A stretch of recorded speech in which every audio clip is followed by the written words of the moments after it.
10th, and it's a hot market in Las Vegas and a hot real estate market. Jimmy, wouldn't you agree?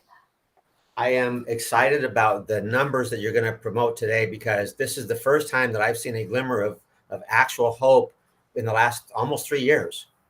Well, in July, the month-to-date figures say that we have sold 677 homes this month so far, and we had a holiday. So that's really something. And that's up to 85 sales per day. And last year it was 75 sales per day. So, I mean, we're up, what, 10%? Yeah, and the numbers you put out July 1st or 2nd showed that year to date, we're up a little bit over last year. But this is even more encouraging, because we're not only up a little bit over last year, but this month is up. That's a substantial amount. 10% is. Last year was so depressing that it was actually an assault on the mindset and the attitude of real estate agents in the business, I think. I think so too. And to your point, the year-to-date total is 17,219 sales, which is 91 sales a day. And last year it was 16,624, only 87 sales per day. So, you know, it's encouraging, to be sure. It's absolutely encouraging. Well, that's about 5% year to date. But like you said, this month so far, this month to date is more like 8%. Yeah. So if we keep on that upswing like that, that's going to help us get our head back in the better space, because for 3 years in a row, things have been depressing and absolutely hard to be positive when the numbers were so significantly off from before. Yes, I agree. And of course, something that significantly increases is the $1 million plus homes. You know, we've got, we're right about 5 a day. And so, you know, we're beating all the records. And when it comes to that level of the market.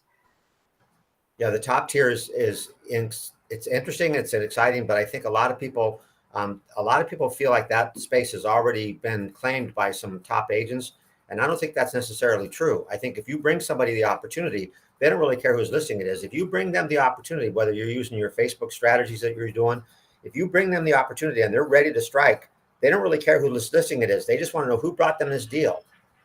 That's absolutely true. And so that market is doing 16% of the entire market. And then we've got the single family homes, which the median price is, I think, was adjusted from 480 to 479,000. But I haven't changed my 480,000 yet. But anyway, yesterday we listed 33 homes in that price range, 0 to 480. That's encouraging that people are listing homes. That means people aren't afraid, because when you list a home, you probably got to go buy a home. Well, the numbers in the last 30 days, if you go to realtor.com, 30 days ago, June 7th, the numbers were 15,000 homes, 15,000 listings. Now that includes rentals. That's a very unbelievable number, because that's under contract show. But a month later, from June 7th to July 7th, it went from 15,000, almost 16,000 to 22,000. So when the public goes to Las Vegas Realtor and they see these numbers of 22,000 properties on the market, they don't realize that's rentals and fourplexes and land and under contract show and under contract show. The numbers are very confusing to the public. If they go to Las Vegas Realtor, they're going to be so misinformed and confused when we tell them, how many listings did you say there is in the market? 5,710. And Las Vegas Realtor says 22,000. Who's wrong? Right, I know. Exactly. It is confusing, but you know, we get the numbers straight from the MLS up to the hour. So we're on it. And I think, to your point, realtor.com and Las Vegas Realtor, they use under contract, pending, rentals. They just throw everything in there. I mean, all these years, I don't know why they don't fix it. It's misleading. Yes, it's misleading. Exactly. And Jimmy, let's talk just a minute about the median price, because everybody says, well, what does that mean? And so let's see if I can pull up my somewhere here. Well, while you're putting that up, there's 4 averages. There's mode and double mode and mean and median. And the RJ usually reports the median. And that's why we focus so much on the median sales price. But the RJ throws in condos and houses. So when their median price is published, it's different than the median price that you talk about, or even that the Las Vegas Realtors talks about, because they do break out condos and single family residences, and the art is all those $1 million homes, the condos, everything. It's confusing. Yes, it is. Yes, it is. And so let's see if we can't get this up here. Okay, this is good. So I went and I got all the solds for June to determine what the median price is for June. Now, there were 2,014 sales reported here for single family homes. So what I did is I just cut the first, I cut the first 20, I think, or 15, just to show you where we started. Okay, so the lowest price is at the top. And can you read that number? Not without you blanking me out. If you take me off, maybe I can. Is it 214? 218? Yeah. Yes. Okay. So then I came down here to show right in the middle, which is 1,007. It's 479,900. So that's how you determine the median. You take all the sales, you sort them by price, and you find the middle. Right. That's the median. Right. And the interesting thing is the most expensive house that sold was 10 million, which then when they go to do the average, that those high numbers in the last 10 high numbers, they skew the whole average. That's why average is really, to me, not anything I can use to mean anything. And that's the mean average when they add all the numbers up. That's not the median. The median is the one in the middle, like you said. Yes. And the mean is everything. Definitely the high end market is pulling up that average sales price. When you talk about the mean average, it definitely skews the numbers a lot higher than the median. Yes. So that median is determined by taking all the sales in June for single family homes, sorting them by price, and then going down and cutting it in half. So 2014 would be around 1,007, 1,010, if you will. That's where you're going to find that price that represents the median price. And I just thought condos. No, this is single family homes. Yeah. Because when they report single, that's, there's so many different ways that you hear the media and even the Las Vegas stats. I go on and I do the stats on the MLS. Those are different than the stats that McCabe does on the snapshot for the month. I mean, because you might be using Clark County, you might be including Boulder City, you might be not, everybody uses different criteria. And I think one of the things about statistics that's the most confusing to anybody at doing statistics is they don't state what the criteria was for what they use to determine that end result. What do you think? Right. No, you're right. When they just see average and they don't explain what's included and what's not included. They just say the average sales price, and people just read that and they think they know what they're talking about, and they really don't. And it's not because they're stupid. It's because, as you said, they don't really identify this is the median sales price for single family only. Does not include Boulder City, does not include Henderson. It's just Las Vegas. And you mean North Las Vegas is not included? Well, if you say Las Vegas, do they mean the Las Vegas SMA? Right. So you're right. So obviously the point is, if you're in the $400,000 price range, you got to figure out what area you want and go have an agent sit down with you and say, let's take this area specifically and let's go look at some houses. Yes, exactly. Yeah. So just so everybody knows, this is how we determine what the median price is when we do our stats. And again, this is for Clark County. All of these are Clark County. Mm-hmm. So if you just took the Las Vegas, North Las Vegas, Henderson, you might get a higher figure. Just saying. Yeah. Or if you took Summerlin only. Yeah, of course. Yeah. Yeah. The median price in Summerlin would definitely be higher. Yeah. Okay. Well, Jimmy, I just want to talk briefly about NAR and the Department of Justice, the DOJ, and the settlement, if you will, that has occurred that's going to affect what we do. And oops, that wasn't it. I think somewhere I have a letter, or no, an article from Inman. That's what it was. It was an article from Inman, and it talked about the Hold, please. Let's see if I can get it up here. Okay, so here's one of the, see if I can get the other one. Let's see. So the DOJ has many has had so many different inquiries that they're looking at the different forms that are being updated. So the DOJ is still on top of us, and they're looking at the forms, and they're probably not going to do anything, though, they said, until after September.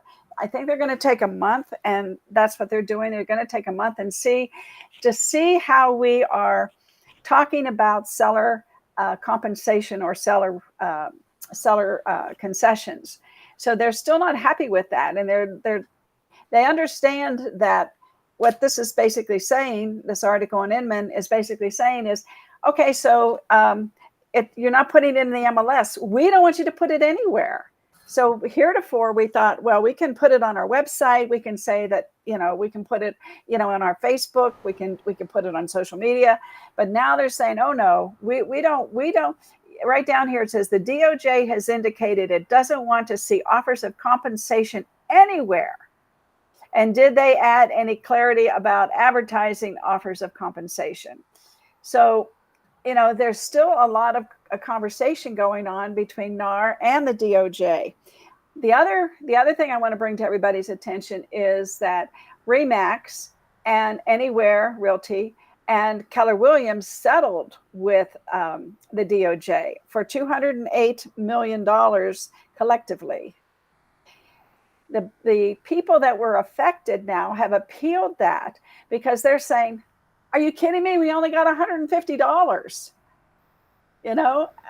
out of our the wrongful doing that they are saying we give an unfair advantage, so the antitrust is affected. So you were telling me, though, the attorneys on the $208 million got how much money?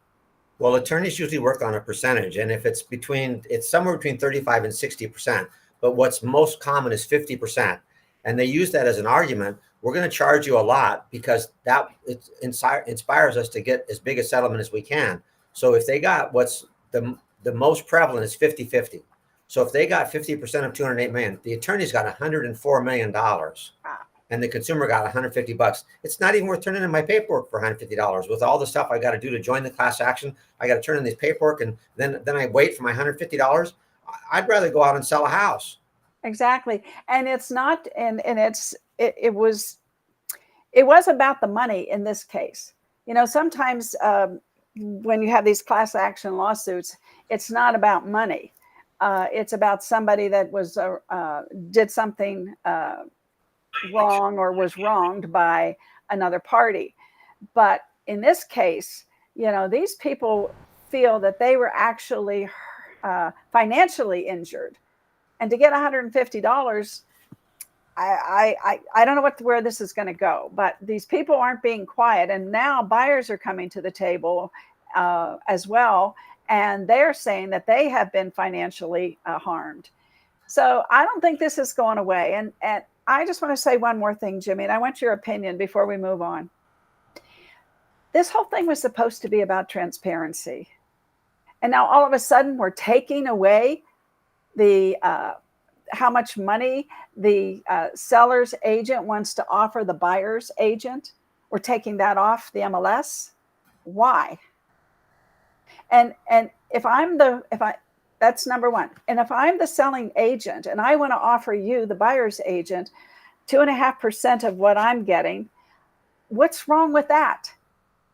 The seller I have the agreement with the seller. The selling agent has agreed to get 5%. If I want to give you 2.5%, why is that a problem? You're right. I know you've heard the phrase, I'm from the government and I'm here to help you.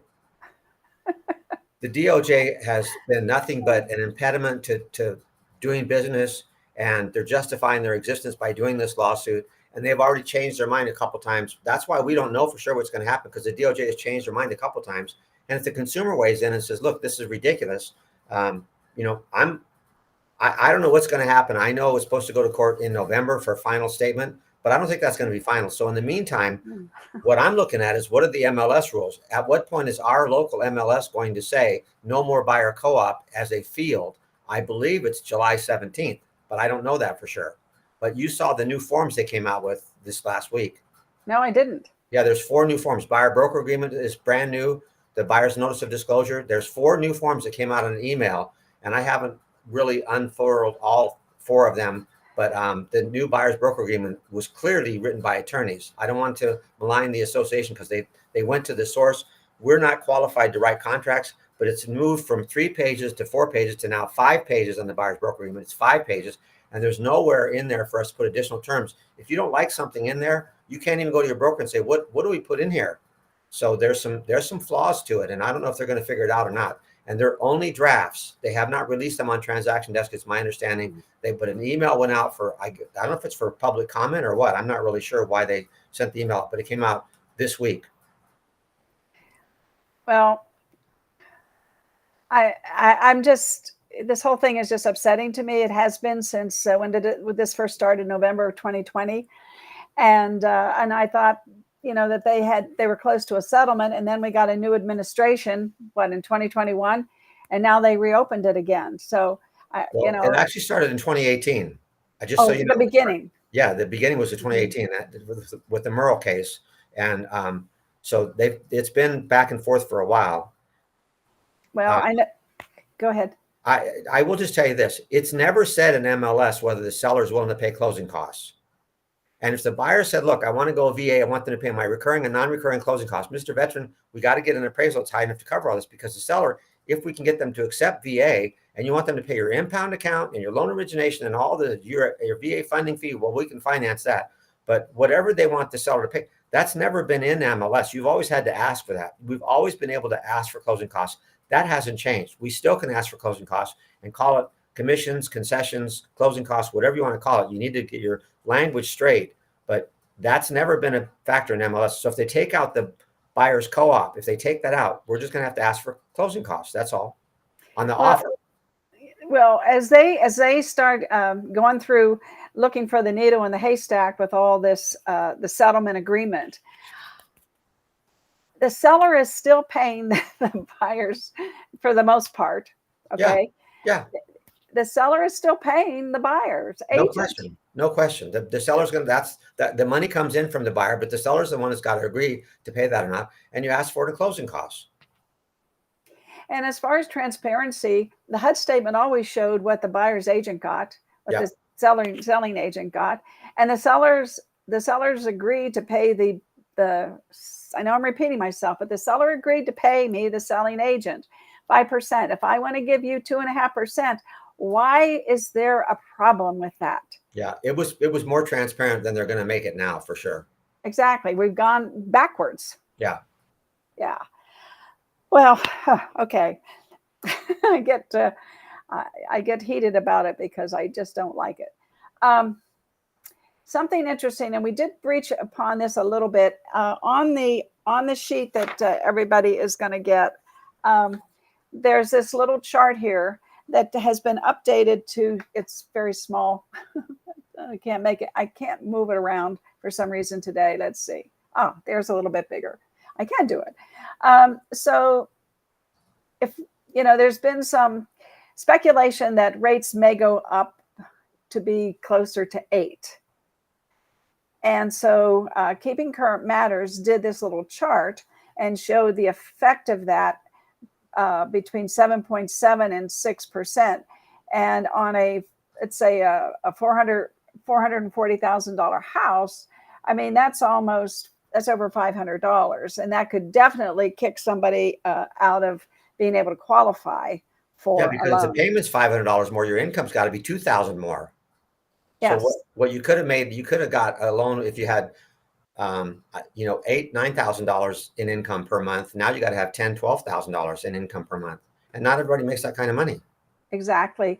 And yesterday, Jerome Powell spoke, and he had some great questions. I think it was a senator from Georgia said, why why are we keeping these interest rates so high? And when people now can't afford to buy a home. And he basically said, look, my orders were to bring down inflation and control the job market. It wasn't about the housing. And in his defense, that's what he was supposed to do, is to control inflation and watch the job market so it didn't get out of whack. Okay.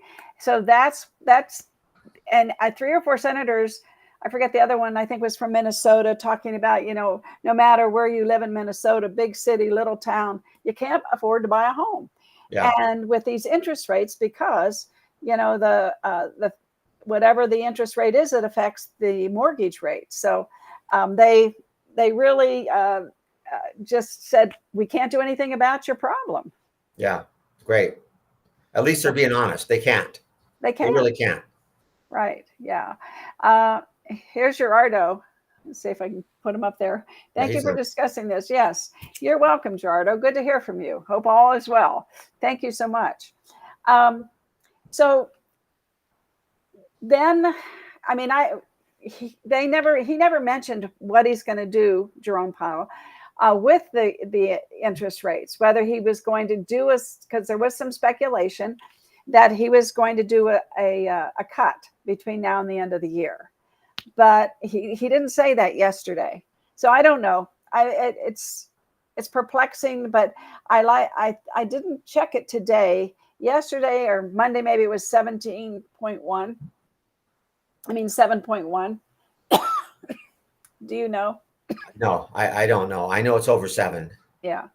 And I have a 10 o'clock, so I'm going to have to log out. But I do want to tell you, I want to be on the next show that you do, because I want to talk about the absolute assault on the mood and the anxiety of the real estate agents. There's a guy named David Burns who's written a couple books about cognitive behavioral therapy and how do you get your mind right. Because if you're not minding your mind, all this news, I don't see any of it being positive. Do you? No, not at all. Except the numbers you promoted today. Hey, we are actually swung around for the year to date, and even more swung around for this month. I'm pleased to see that, and I'm seeing some light at the end of the tunnel. And we got to talk about minding your mind next show. And I just want to say one more thing, and that is, on the previous show, Jimmy, we showed people, if you are a community hero, you can get a reduction in some assistance, I should say, in getting a loan. And the sellers are now coming to the table with, giving closing costs to help people buy down their interest rate. And I mean, and 10,000 buys it down almost a point. So, I think that the consumers are getting savvy to the fact that even though the rates are high, there is potential there for them to buy a home by using some of these advantages from the seller and from the mortgage companies and the builders. The builders are giving concessions. So, that is some good news.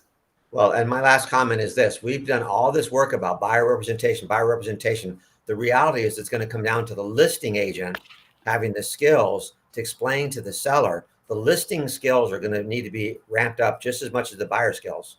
Exactly. And you're so right. And that's a whole nother show. There you go. When is the next show? Do you know? When are you available?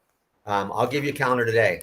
Okay. And then I'll let everybody know. Thank you all for joining us.